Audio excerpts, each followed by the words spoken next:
has any tape? Not a single person has tape. You have an atomic bomb in your bag. If anybody's gonna have tape, it's you. I have to do everything. You are wasting a lot of time. That's a really bad sign.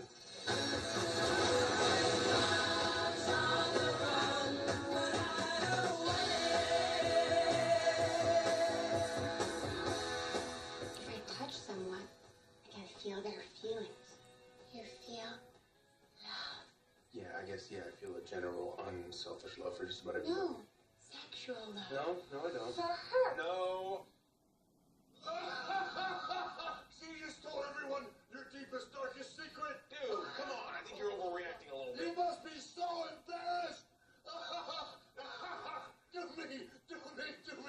Aloha, this is Trinidad, your island man, coming to you live once again from beautiful Hawaii, here in Kaneohe on the island of Oahu, bringing you the best movie reviews on all of Oahu. Yes, this is Trinidad, the island man, your island man, and I'm here to give you my review of Guardians of the Galaxy Part 2. And all I can say is, welcome to the fucking galaxy of the Guardians, and I don't mean friggin'. All right, what can I say about this movie that you haven't already seen from the trailers? Tons. I loved it. You saw all these trailers, you saw these clips, and you're wondering, it's like, well, I hope they're not giving away too much. Well, beautifully, they don't. Most of what they show in these trailers happens within the first 10 minutes of the movie, and then it's all new and all fresh. I couldn't believe it. It's like, wow, I can't believe that they did half the stuff that they did.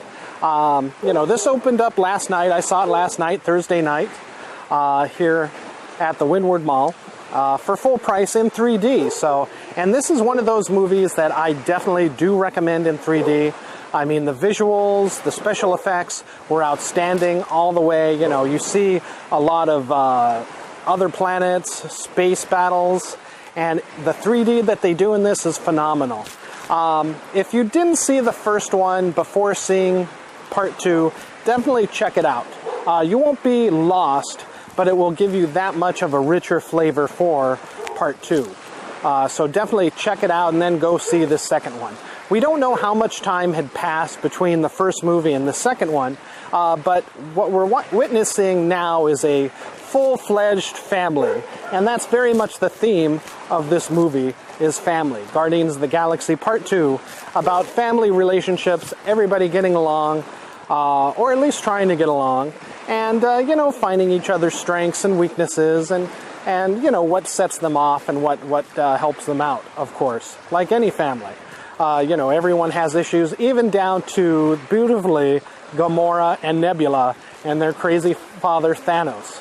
So, the rumors are true. There are no serious tie-ins to any of the other Marvel movies. I mean, there are glimpses of possibilities of the Infinity Stones, the Celestials who make them. There is, of course, blink and you'll miss it, a shot of Planet Hulk that's going to take place in Thor Ragnarok. So maybe those battle games. You definitely saw that arena. But other than that, there's really nothing else that binds it to the Marvel Universe. There is a mention of Thanos, of course, between Gamora and Nebula. And of course the threat that's constantly there and will only continue and increase here in Infinity Wars 1 and 2. So look forward to that. But for the most part, this movie is a standalone on its own and builds upon the first one, enriching everyone. So it's a fantastic movie. Definitely go and see it. Remember our rating scale. Shaka thumbs up. It's good to see. I recommend it. Shaka thumbs down. It's junk. I don't recommend it. And Guardians of the Galaxy 2, strong shaka thumbs up. And I'll go into just a tiny bit of spoilers. Not everyone makes it out of this movie, so there are consequences to this. Kurt Russell is amazing as Ego in this movie. I wasn't sure how they were going to do it, how we would buy it as an audience, but it's fabulously done. And they even used that technology to make him look younger at the beginning of the movie, like they had done with Kirk Douglas, or not Kirk Douglas, but his son. Oh, yeah, Kirk Douglas.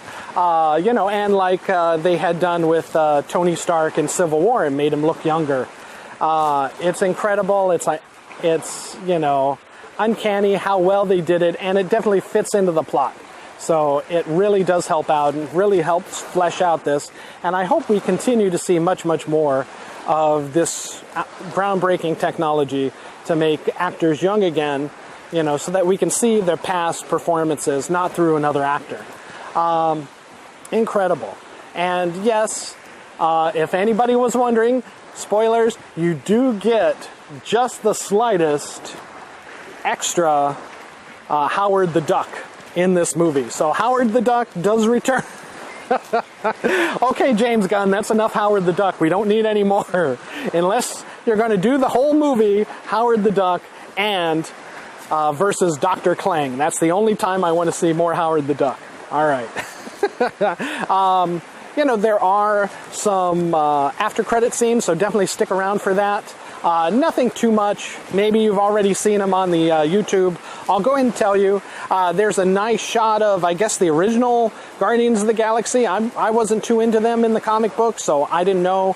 But that's one of the characters that Sylvester Stallone plays.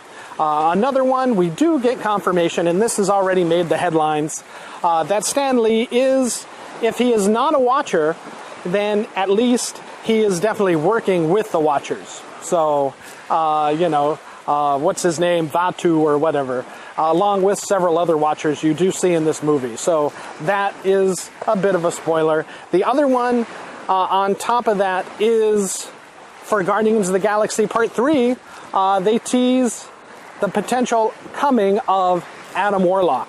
Again, I'm not too familiar with him in the comic.